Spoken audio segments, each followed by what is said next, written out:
नमस्कार साथियों, स्वागत है आपका वार्तालाप स्टूडियोज पे। और आज हमारे साथ है डॉक्टर विवेक आर्य जी। और आज हम डिस्कस करेंगे पंडित लेखराम जी के बारे में। पंडित लेखराम जी कौन थे, उनका क्या इतिहास के अंदर महत्व है, जानते हैं डॉक्टर विवेक आर्य जी से। स्वागत है सर। नमस्ते सर। सबसे पहले तो पूछना चाहूँगा, पंडित लेखराम जी हैं, उनके बारे में क्या, उनके इतिहास में उनकी महत्ता है, उनके महत्वपूर्ण कुछ ऐसे कार्य हैं, वो आप बताइए। सुमित जी, पहले तो मैं आपका धन्यवाद देना चाहूँगा। आपने मुझे अवसर दिया कि मैं पंडित लेखराम जी जैसे महान जो आपने आर्य समाज के बलिदानी थे, उनके विषय में आज बात कर सकूं। पंडित लेखराम जी का जो बलिदान था वो 6 मार्च 1897 को हुआ था। धार्मिक जगत में जितनी भी संस्थाएं हैं, आर्य समाज, ब्रह्म समाज, प्रार्थना समाज जो उस दौर में स्थापित हुई थी, देव समाज, अन्य भी, इनमें आर्य समाज की सबसे बड़ी जो खासियत है वो ये है कि इस संस्था के जो संस्थापक से लेकर स्वामी दयानंद से लेकर जो बड़े बड़े कार्यकर्ता हुए, उन्होंने अपना बलिदान देकर धर्म की रक्षा की। और स्वामी दयानंद के पश्चात जिनका सबसे बड़ा नाम आता है वो है पंडित लेखराम आर्य मुसाफिर। आज का वीडियो बनाने का उद्देश्य यही है कि आज की जो पीढ़ी है वो पंडित लेखराम के विषय में नहीं जानती। वे भूल गए हैं कि उस व्यक्ति ने अपने प्राण देकर हमारे धर्म की रक्षा की थी। उनके लिए आज सेलिब्रिटी जो हैं वो बॉलीवुड वाले, क्रिकेट वाले ये लोग या नेता वगैरह लोग हैं, पर उनके लिए सेलिब्रिटी हमारे धर्म बलिदानी होनी चाहिए। यही इस पॉडकास्ट का उद्देश्य है। पंडित लेखराम का बलिदान 6 मार्च 1897 को हुआ था। आज 127 वर्ष उनके बलिदान को हो चुके हैं, 28वां वर्ष शुरू हो गया है। उनका जन्म झेलम जिला चकवाल जो वर्तमान पाकिस्तान में है वहां पर हुआ। और बचपन से मेधावी बुद्धि थी उनकी। उनके पूर्वज बड़े वीर थे। उनके जो पूर्वज थे वो महाराज रंजीत सिंह की फौज में थे। और उनके जो पूर्वज थे वो एक बार मुसलमानों के साथ महाराज रंजीत सिंह की युद्ध हुआ उनके सैनिकों का, तो उनके पूर्वज को एक भारी चोट भी लगी, पर वो हंसते हंसते उसे भी सह गए। तो रंजीत सिंह जी के जनरल ने उनको एक सोने का कड़ा उस समय पुरस्कार के रूप में दिया था। तो ऐसे महान वंश में पंडित लेखराम जी का जन्म था। और जब 1857 की क्रांति हुई जो असफल हो गई दुर्भाग्य से, उसके बाद अंग्रेजों को हमेशा ये भय रहता था कि दोबारा ना हो जाए, तो उन्होंने क्या किया कि हथियार जमा कराने के लिए आदेश पारित कर दिया था सभी लोगों को। तो उनके जो पूर्वज थे वो इतने स्वाभिमानी थे कि हम अपने हथियारों को अंग्रेजों के यहाँ जमा नहीं कराएंगे। उन्होंने जाके, उनके दादा जो थे उन्होंने जाके उसको अपने हथियारों को जम्मू में जाके, जम्मू रियासत में जाकर बेच दिया, मगर अंग्रेजों के यहाँ जमा नहीं कराया। तो इससे हमें ये पता चलता है कि पंडित लेखराम को वीरता और स्वाभिमान, ये 2 गुण अपने पूर्वजों से विरासत में मिले थे। और बचपन में पंडित लेखराम भी बड़े स्वाभिमानी थे। एक बार वो, उस समय तो मदरसे होते थे और उर्दू फारसी इनमें पढ़ाया जाता था। तो एक बार उनको प्यास लगी तो उन्होंने मौलवी को कहा कि मुझे प्यास लगी है, पानी चाहिए। तो कहा लो मटके से पी लो। उन्होंने कहा मटका झूठा है, मैं अपने घर जाके पी के आऊंगा। तो उन्होंने कहा नहीं, घर तभी जाना जब छुट्टी होगी। तो इतने स्वाभिमानी थे, प्यासे बैठे रहे दोपहर तक, मगर झूठे मटके से पानी नहीं पिया। इससे हमें उनके बचपन से उनके गुणों का पता चलता है कि वे किस प्रकार के दृढ़ निश्चयी थे। बड़े हुए, उनके चाचा पुलिस में थे। आप भी 17 साल की उम्र में पुलिस में नौकरी लग गई पेशावर में, जो अंग्रेजों की पुलिस थी पेशावर में। उस जमाने में पुलिस की नौकरी अच्छी नौकरी मानी जाती थी, पर भारतीयों को छोटी पोस्ट पर ही रखा जाता था ज्यादातर। उनकी ट्रांसफर भी होती रही। वहां पर भी उनका जो ये व्यवहार था ये इसी प्रकार का था। वे एक सिख सिपाही था जो वेदांती था। उनके साथ रहते हुए वेदांती बन गए। अहम ब्रह्मस्मि का गुणगान करने लगे और घंटों ध्यान करते थे। उर्दू में जपजी साहिब जो हैं उनको पढ़ते थे। इस तरह उनको एक, उनके जो वैराग्य की भावना थी वो धीरे धीरे बढ़ती गई और उन्होंने विवाह नहीं करने का निश्चय किया। और उन्हीं दिनों उनको स्वाध्याय करने का बड़ा शौक था। तो एक प्रचारक हुए हैं पंजाब में, उनका नाम था मुंशी कन्हैया लाल अलखधारी। ओके। आप पंजाब के बड़े भारी जो है प्रचारकों में से एक थे, विचारक थे, समाज सुधारक थे। उनकी किताबें जो थी उन दिनों बड़ी प्रचलित थी। तो अलखधारी की किताब से पंडित लेखराम को स्वामी दयानंद के विषय में पता चला कि स्वामी दयानंद कौन है, क्या कर रहे हैं, उनका क्या विजन है, क्या उनके जो सोच है उसके कारण देश में क्या परिवर्तन हो रहा है। तो उनको इंटरेस्ट जगा और उन्होंने और ज़्यादा अधिक उनके स्वामी जी के बारे में पढ़ना चाहा, जानना चाहा। ओके। तो नौकरी करते हुए उन्होंने निश्चय किया कि मैं स्वामी दयानंद के दर्शन करूंगा।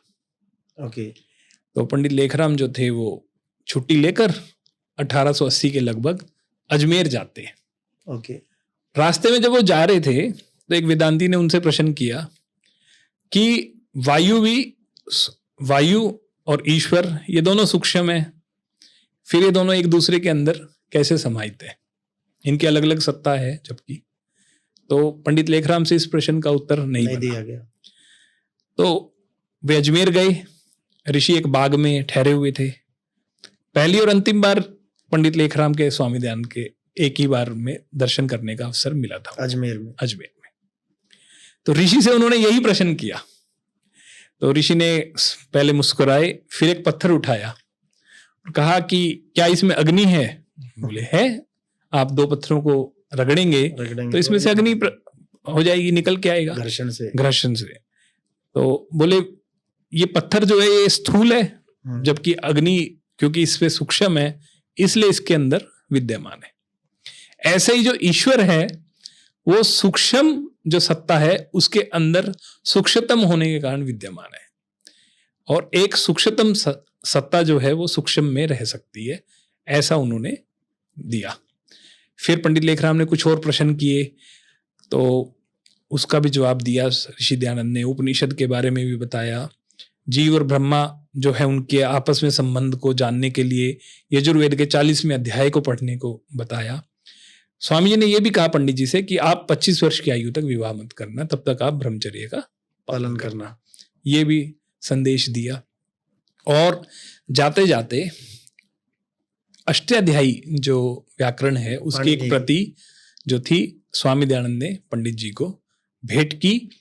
और एक बड़ी बात कि हिंदू जाति की जो घटती जनसंख्या है उसको रोकने के लिए शुद्धि ही एकमात्र विकल्प है, ऐसा स्वामी जी ने संदेश दिया। ये उनका जो प्रश्न का साक्षात्कार था एक प्रकार से ये उस समय हुआ, और स्वामी जी से आशीर्वाद लेकर पंडित लेखराम रण क्षेत्र में आ गए। आर्य समाज पेशावर की स्थापना की। उनके कुछ मित्र थे, 4 मित्र थे। उनमें से एक मित्र ने जो वेदांती थे स्वयं, उनको कन्विंस करने में पंडित लेखराम को टाइम लगा, मगर उनको भी कन्विंस करके उन्होंने पेशावर में आर्य समाज को स्थापित किया। और वो अष्टाध्यायी की प्रति 1947 तक उसे आर्य समाज की लाइब्रेरी में रखी थी। ओके। जो स्वामी दयानंद ने पंडित लेखराम को दी थी। बाद में वो वहीं रह गई। तो इस प्रकार से पंडित लेखराम का आर्य समाज के क्षेत्र में पदार्पण हुआ। उन्होंने धर्मोपदेश के नाम से एक उर्दू में उस समय एक मैगजीन को निकालना भी शुरू किया मासिक रूप से। आर्य समाजी बहुत थोड़े थे, पैसे बहुत थोड़े थे, वो अपनी तनख्वाह से दान देकर इस पत्रिका को कुछ समय तक निकालते रहे। बाद में ये बंद हो गई क्योंकि सस्टेन करना थोड़ा मुश्किल था। उन्हीं दिनों पंजाब के अंदर एक कादियान एक शहर है, जिला गुरदासपुर में, कादियान। वहां पर एक मिर्जा गुलाम अहमद के नाम से एक व्यक्ति था जिन्होंने कादियानी संप्रदाय की स्थापना की थी। अहमदिया बोलते हैं जिसको, ठीक है। ये व्यक्ति पहले सियालकोट में था, छोटा मोटा काम करता था, फिर लाहौर गया। लाहौर ये दिमाग से बड़ा जो था ना, चतुर आदमी था, शार्प माइंड। इसने क्या किया कि ये घोषणा कर दी कि मैं एक ऐसी किताब लिखूंगा, 50 वॉल्यूम में किताब लिखूंगा, जिसको पढ़ के इस दुनिया में कोई भी ईसाई और हिंदू ही नहीं बचेगा, सबके सब मुसलमान बन जाएंगे। और उसके लिए इसने धन संग्रह करना शुरू कर दिया। और इसकी टैक्टिक जो थी मुसलमानों में एकदम से लोकप्रिय हो गई। दान आना शुरू हो गया, पैसे आने शुरू हो गए। और ये इतना शार्प था कि इसने क्या किया कि कादिया में एक जमीन खरीदी। कादियान जो गांव है, हाँ, उस समय कस्बा गांव था, गांव ही था। और वहां पे कब्रिस्तान बना दिया। ओके। और ये घोषणा कर दी कि इस कब्रिस्तान में जो व्यक्ति अपने किसी की लाश को गाड़ेगा वो सीधा जन्नत को जाएगा। तो लोग बड़ी संख्या में पैसे दे देकर अपने यहाँ पे अपने किसी रिलेटिव के अपने डेड बॉडी को वहां पे गाड़ने के लिए लाते थे। उससे भी इसको पैसे आने शुरू हो गए, और फिर इसने अपनी दुकान को और आगे बढ़ाया और ये घोषणा कर दी कि मैं जो है रसूल, जो है अंतिम पैगंबर, जो वैसे तो इस्लाम में मोहम्मद साहब को अंतिम पैगंबर माना जाता है, तो इसने भी अपनी पैगंबरी के दावे ठोकने शुरू कर दिए और भविष्यवाणियां शुरू कर दी कि ये व्यक्ति इतने दिनों बाद जो है मर जाएगा अगर इसने इस्लाम की दावत को स्वीकार नहीं किया। इसने यहाँ तक कि महाराज रंजीत सिंह के जो बेटे थे दलीप सिंह, उनके बारे में भी भविष्यवाणी कर दी कि वो इंग्लैंड से भारत इसलिए नहीं आ पाए क्योंकि मैंने भविष्यवाणी की थी, वापिस से नहीं आ पाए। इसने यहाँ तक कि जो पुस्तक लिखी तकजीब इसका पुस्तक का नाम था बुराइने अहमदिया।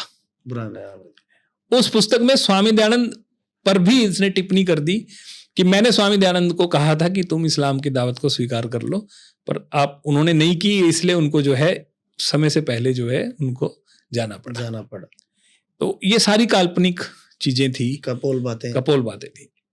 बुराने अहमदिया का जो चौथा भाग आया उसमें इसने हिंदू समाज के साथ साथ ईसाई समाज के साथ साथ आर्य समाज को भी टारगेट करना शुरू कर दिया। और इस किताब का जो संज्ञान था उस समय नाभा के जो राजकुमार थे, उस समय शासक नाभा नरेश थे, जो सरदार रिपुदमन सिंह था शायद उनका नाम, उन्होंने इसका पंजाब में थे, उन्होंने इसका संज्ञान लिया और उन्होंने मुंशी इंद्रमणि जी को पत्र लिखा कि मैं अपनी तरफ से 500 रुपये पेशगी देता हूं, आप बुराने अहमदिया का जवाब लिख कर दो।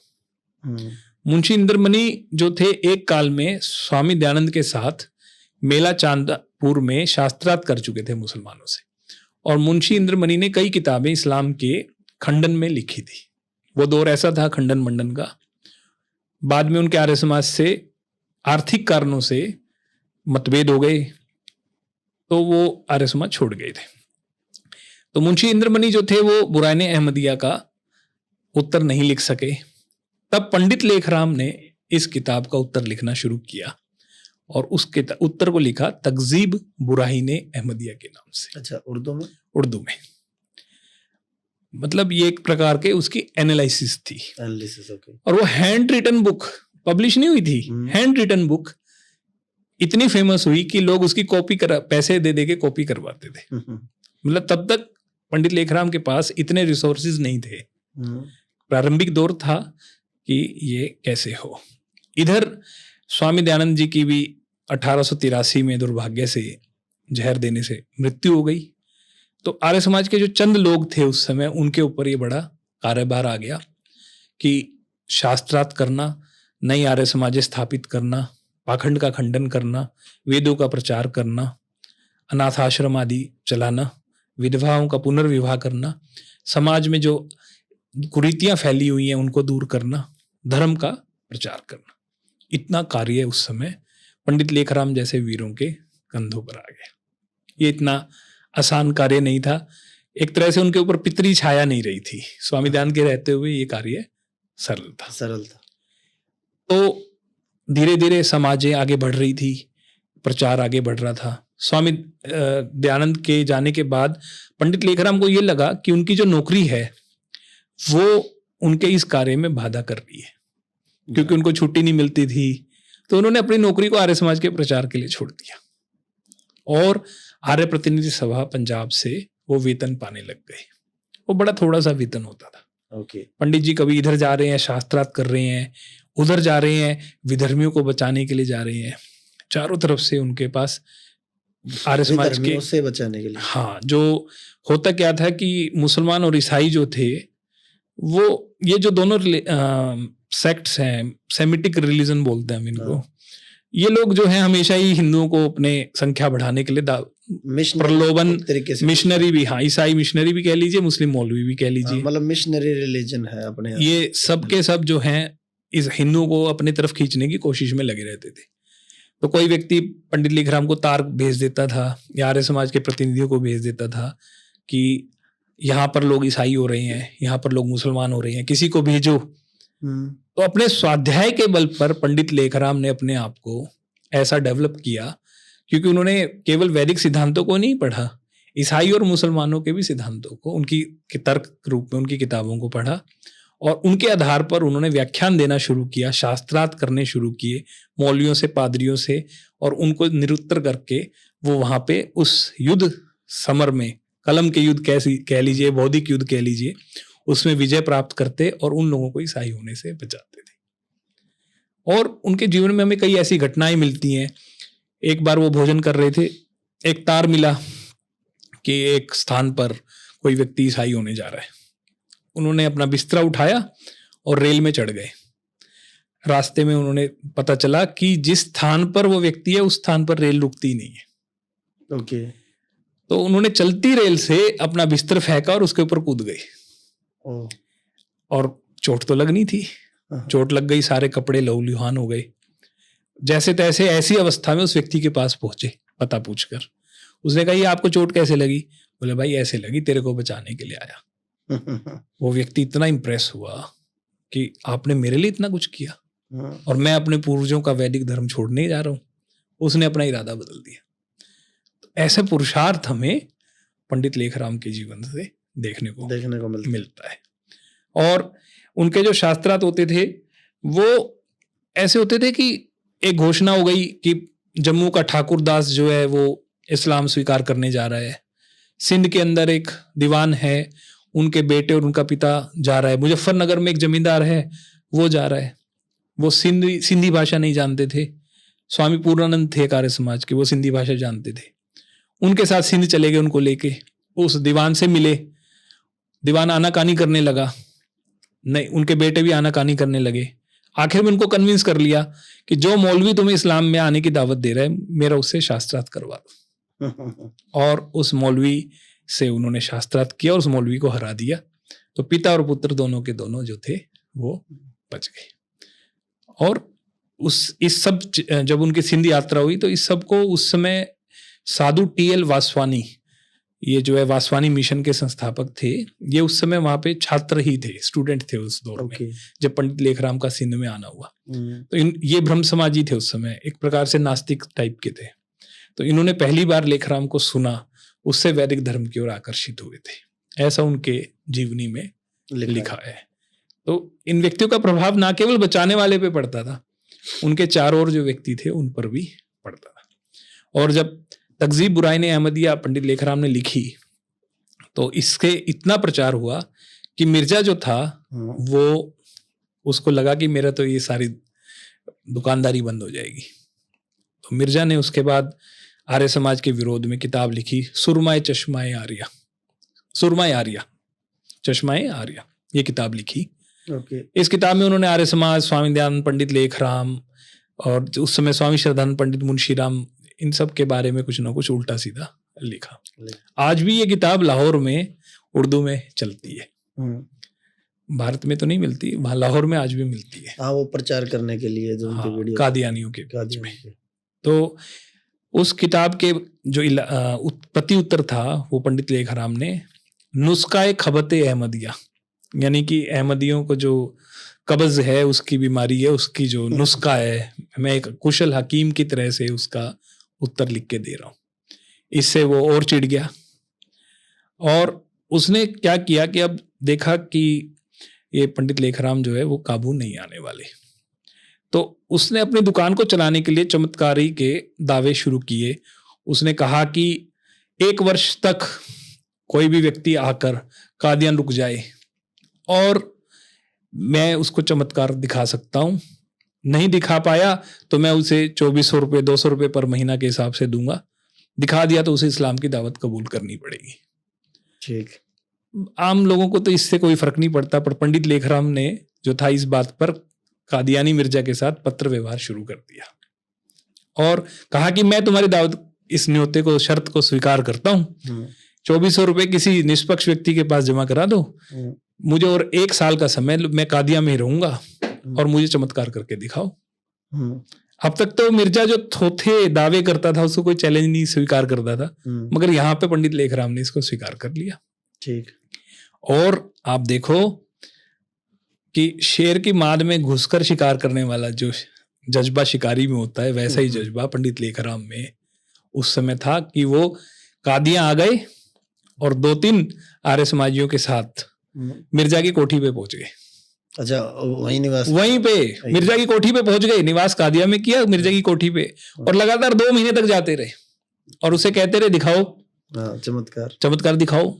और एक बार तो ऐसा हुआ कि अपने हाथ पे उन्होंने एक शब्द लिखा और मिर्जा से कहा, मिर्जा तुम चमत्कार का दावा करते हो, मुझे मेरे हाथ पे मैंने क्या लिखा है बताओ। मिर्जा नहीं बता पाया तो उसमें उन्होंने खोल के दिखाया, देखो मैंने ओम लिखा हुआ है।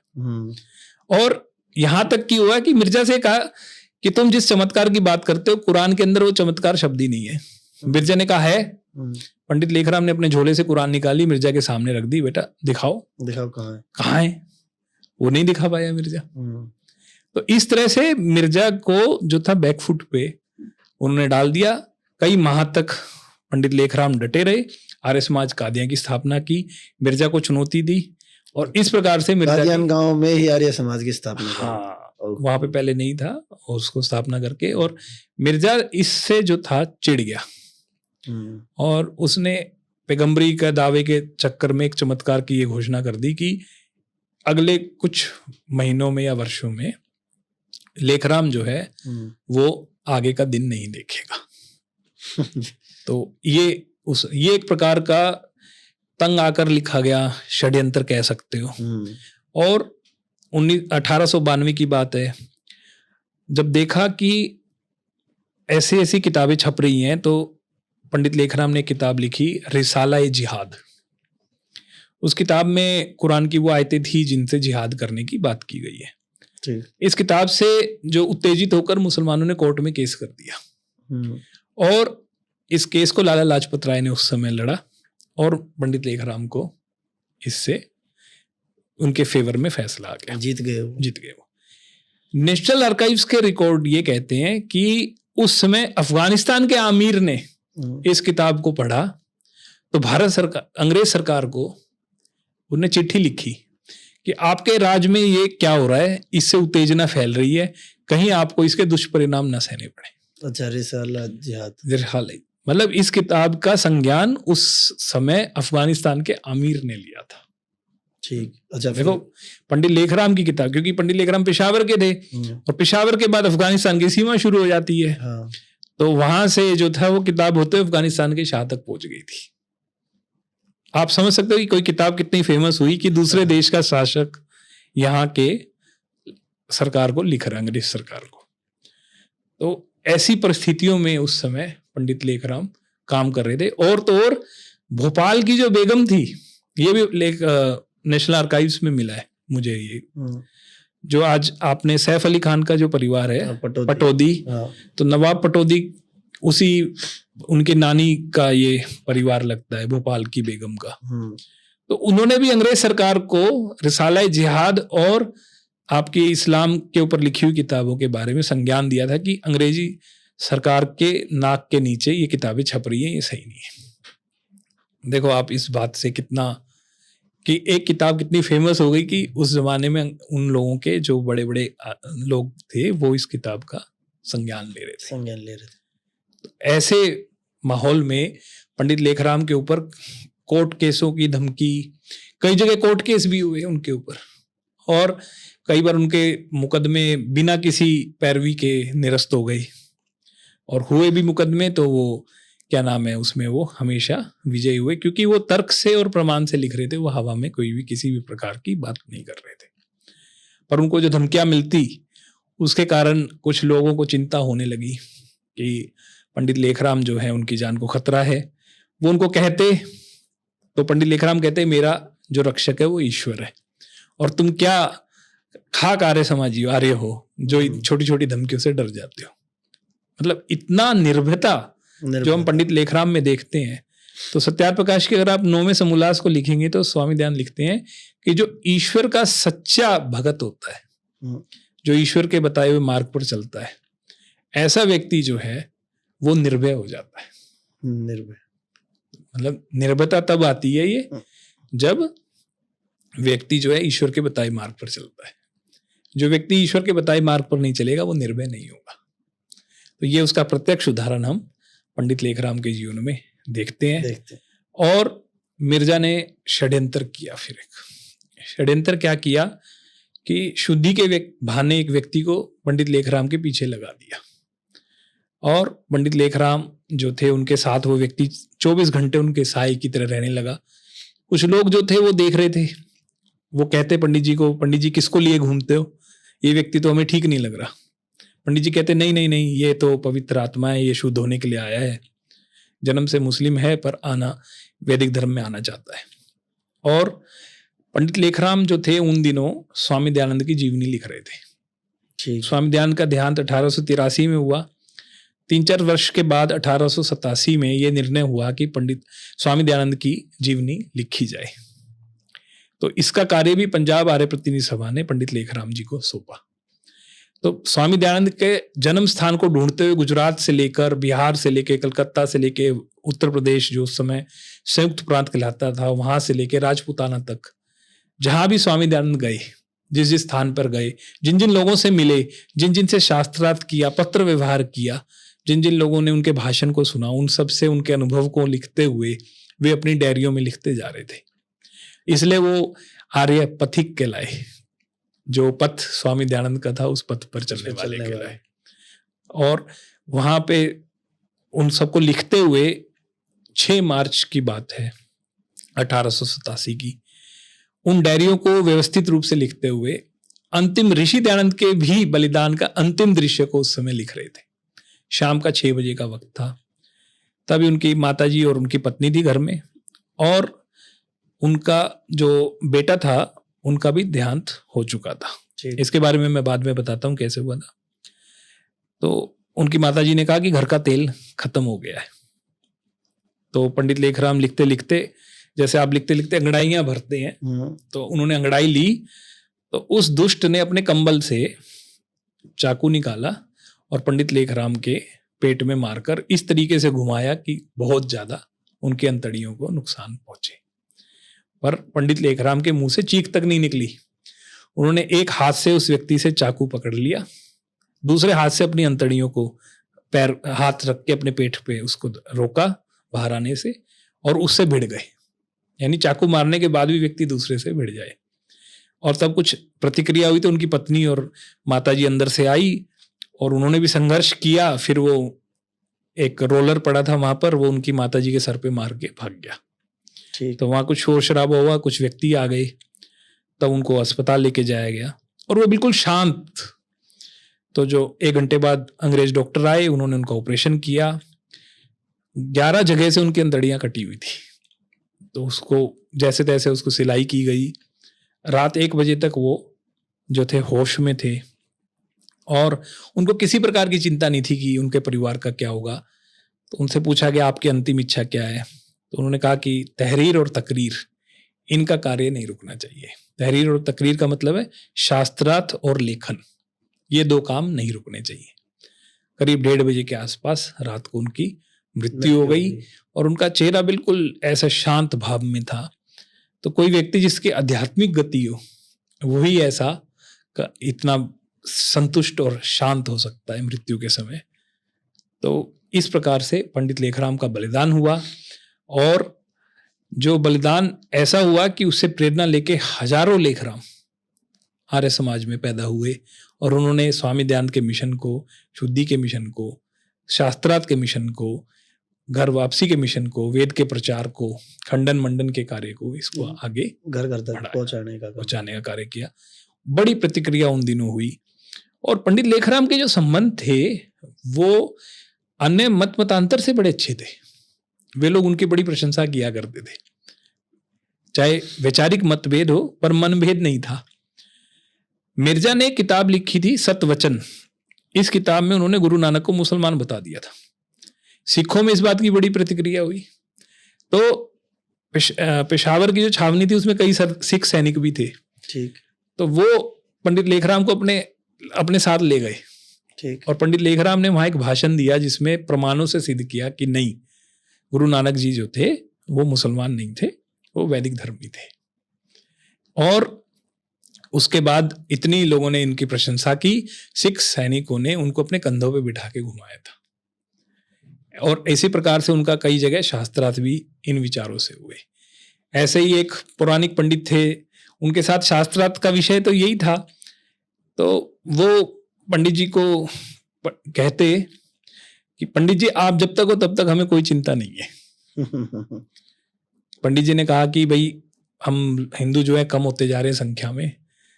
तो उन्होंने कहा आप जब तक हो हमें कोई चिंता नहीं है, आपके जो निजी प्रभाव से हिंदू कभी खत्म नहीं होने वाले, जो आपके पुरुषार्थ से। तो मतलब एक व्यक्ति जो है आपसे वैचारिक मतभेद रखता है पर आपकी प्रशंसा करने में पीछे नहीं रहता, ऐसा व्यक्तित्व पंडित लेखराम का था। और उनके जीवन में कुछ और उदाहरण है। मैंने उनके बेटे के विषय में बताया आपको, उनकी मृत्यु, उनका एक विवाह हुआ, उन्होंने 36 वर्ष की आयु में उन्होंने विवाह किया।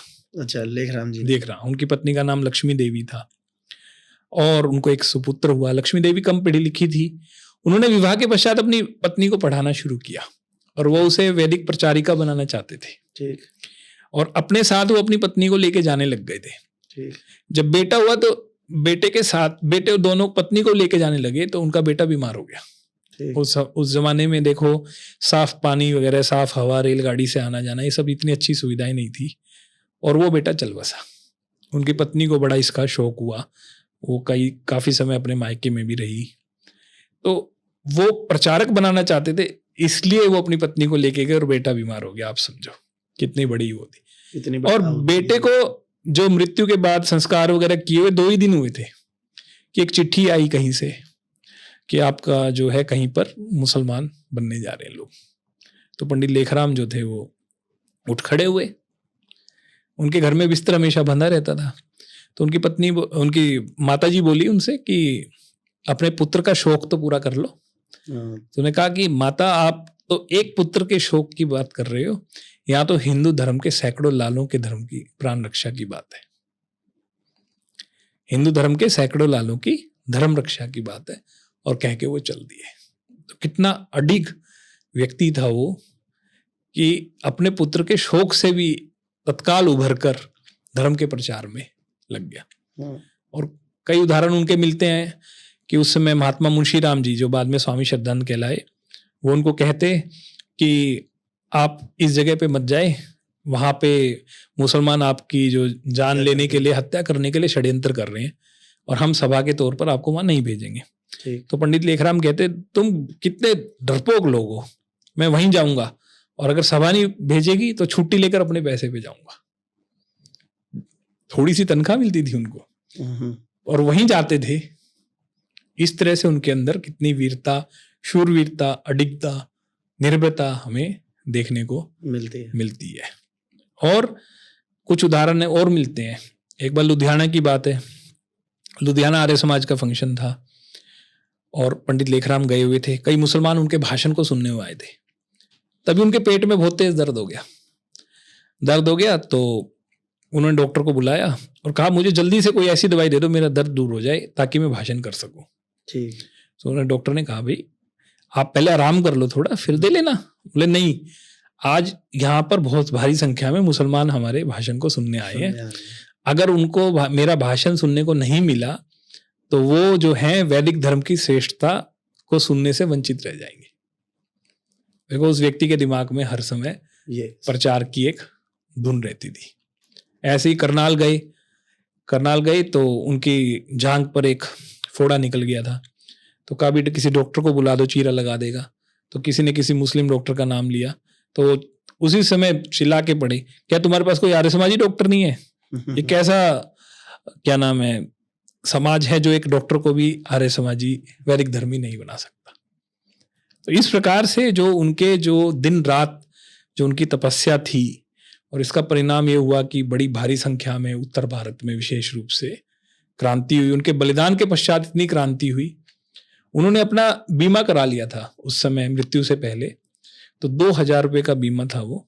उनकी मृत्यु के बाद वो राशि उनकी पत्नी लक्ष्मी देवी को मिली।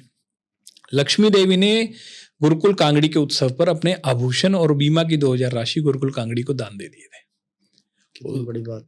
और उनके पास कुछ नहीं बचा था, वो पूरा जीवन सामने था। सर्वस्व अर्पण कहते हैं, पति भी चला गया, धन भी दान दे दिया, और उस 2000 रुपये की छात्रवृत्ति से आगे चलकर जो है स्वामी संपूर्णानंद, बुद्धे विद्यालंकार जिनको हम बोलते हैं, उन जैसे विद्वान आर्य समाज में तैयार हुए थे। तो बाद में उनकी लक्ष्मी देवी जो थी, उनको स्वामी जी ने, श्रद्धानंद जी ने गुरुकुल कांगड़ी में ही रहने को, अपनी बेटी के साथ रहने को स्थान दिया। फिर वो बीमार रहती थी, उनकी जल्दी मृत्यु हो गई। तो देखिए आप, उस सर्वस्व अर्पण उन्होंने अपना कर दिया। और उनके जीवन में कुछ, वे हास्य विनोद भी बड़ा अच्छा करते थे। डेरा गाजी खां में एक यूसुफ शेख की दरगाह थी, उसकी कब्र थी। तो वहां पर क्या था कि जो भी कोई जाता था, वहां पे जो एक मौलवी मुल्ला बैठा था, वो उसको जूता मारता था जो भी व्यक्ति आता था। तो किसी ने पंडित लेखराम से पूछा कि ये जूता क्यों मारता है? तो पंडित लेखराम ने कहा कि ये तुम्हें ये याद दिलाने के लिए जूता मारता है कि तुम कितने बड़े मूर्ख हो, कि तुम कब्र परस्ती में विश्वास रखते हो, तुम्हारे को फिर भी अकल नहीं आती, इसलिए तुम जूते खाते जाते हो। तो पंडित लेखराम का ये जो जीवन था इस तरीके से। और शूरवीरता का एक और उदाहरण देता हूं मैं आपको, बड़ा अच्छा उदाहरण है, 2 उदाहरण है। वे अजमेर गए। अजमेर की जो दरगाह थी, उससे उस जमाने में नियम था कि किसी भी धार्मिक स्थल से 30 कदम आप दूर खड़े होकर अपनी बात कह सकते हो, अगर आप उस धार्मिक स्थल को नहीं मानने वाले, उसको नहीं मानते। अजमेर की दरगाह से 30 कदम नापकर उन्होंने अपना भाषण शुरू कर दिया, जिसमें उन्होंने इस्लाम के ऊपर, कब्र परस्ती के ऊपर अपना, और वैदिक धर्म के ऊपर अपने विचार रखे। उनके साथ जो 2-3 आर्य समाजी गए थे, वे तो खिसक गए, बोले आज पंडित लेखराम मरेंगे और आज तो ये मर के ही मानेंगे। वे आधा घंटा 1 घंटे बाद चुपचाप आए, देखें कि क्या हुआ। तो देख रहे हैं कि हजारों की भीड़ पंडित लेखराम को बड़ी शांति से सुन रही है, तत्परता से, बिल्कुल बड़े, और देख रहे उनकी हाजिर जवाबी को, उनके जो प्रमाण है उनको, और उनके जो संदेश है उनके, उसको सुन रही है और बड़ी खुश हो रही है। मतलब इतना गजब उस व्यक्ति के अंदर जोश था। और वहां पर भी नहीं रुके, आगे एक बार वो गए तो एक रियासत में वो था सूबेदार, और छावनी थी एक, वहां पे भाषण दे रहे थे। तो उसमें एक मुस्लिम सूबेदार भी बैठा था। तो पंडित जी जब इस्लाम पर तार्किक रूप से समीक्षा देने लगे, तो उस सूबेदार ने अपनी तलवार पर हाथ रख लिया और बोला कि ये तो अंग्रेजों का राज है, इसलिए तुम बोल पा रहे हो, अगर मुगलों का, मुसलमानों का राज होता तो तुम्हारे जवान काट देते। तो इस पर लेखराम जो थे वो तुरंत क्रोधित हो गए, आग बबूला हो गए, और बोले कि निकालो अपनी तलवार, मैं भी देखता हूँ कितना दम है तुम्हारे अंदर, मैं कोई तुम्हारी इन धमकियों से डरने वाला नहीं हूँ। मतलब कोई व्यक्ति उनको सामने से दबाने की कोशिश करता था, तो व्यक्ति दबते भी नहीं थे। तब वहां जो तहसीलदार बैठा था, उसने सूबेदार को शांत कर दिया और मामले को रफा दफा कर दिया। तब ऐसे व्यक्ति को, जो इतना शूरवीर था, इसलिए जो है षड्यंत्र के तहत उनको मारा गया। षड्यंत्र करने वाले और मारने वाला व्यक्ति दोनों कभी पकड़ा नहीं गया। और इस कारण से जो था, इसको भी पैगंबरी का, एक मिर्जा की पैगंबरी का एक दावा के रूप में प्रमाणित किया गया। जबकि एक षड्यंत्र, कहते हैं कि बंगाल या बिहार की कहीं का रहने वाला व्यक्ति था वो, जो, और वो, हाँ, जिस तरीके से उसने मारा था, वो एक कसाई का काम करता था। तो ये मतलब पंडित लेखराम का जो हमने आज जीवन को पढ़ा, जाना, और उनके कई सारे पक्ष ऐसे भी थे। एक जगह वो प्रचार करने गए, जो तो एक डाकू जो था, वो उनके भाषण सुनने वाला में था, उसका नाम मुगला डाकू था। और वो भाषण सुन के उनके पास आया। भाषण का विषय कर्मफल व्यवस्था था, और उसमें जो था, उन्होंने बोला कि कर्मफल जो है, जो जैसा करेगा वो वैसा उसे फल मिलेगा। तो वो उनके पास आया और बोला, मैं डाके डालता हूँ, और अगर मैं ऐसे कार्य करूंगा तो क्या मुझे फल उसका ऐसा ही बुरा ही मिलेगा, बुरे कार्य का? तो उनका बिल्कुल मिलेगा। तो उनके भाषण का प्रभाव सुनकर उस व्यक्ति ने डाकू का काम छोड़ दिया और धर्म कार्य करने लग गया। ये उनकी पर्सनैलिटी में मतलब हम देखते हैं। अब उनकी जो लेखावली थी, बाद में उनकी मृत्यु के बाद उनकी जो डायरियां थी, जो उन्होंने वो लिखते थे, वो महात्मा मुंशी राम स्वामी श्रद्धानंद के पास रह गई थी।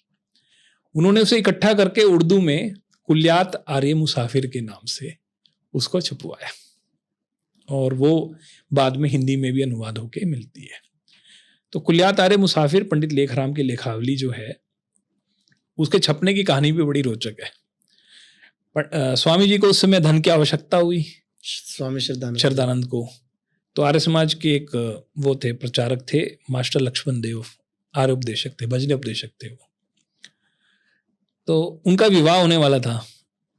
तो उन्होंने अपने ससुराल वालों को कहा कि आप जो विवाह में खर्च करना चाहते हो, आप एक काम करो, इस धन को स्वामी श्रद्धानंद को भेज दो, वो कुलियात आरे मुसाफिर छपवाना चाहते हैं, मैं जो है साधारण विवाह कर लूंगा, कोई समस्या नहीं है। वो विवाह की राशि भी उन्होंने अब इसमें भेज दी। उसके बाद भी पैसे कम पड़ गए, तो जिस घर में वो रहते थे वो घर बेच दिया और उस घर को बेचकर उस पैसे को स्वामी श्रद्धानंद के पास भिजवा दिया और खुद किराए के मकान में आ गए।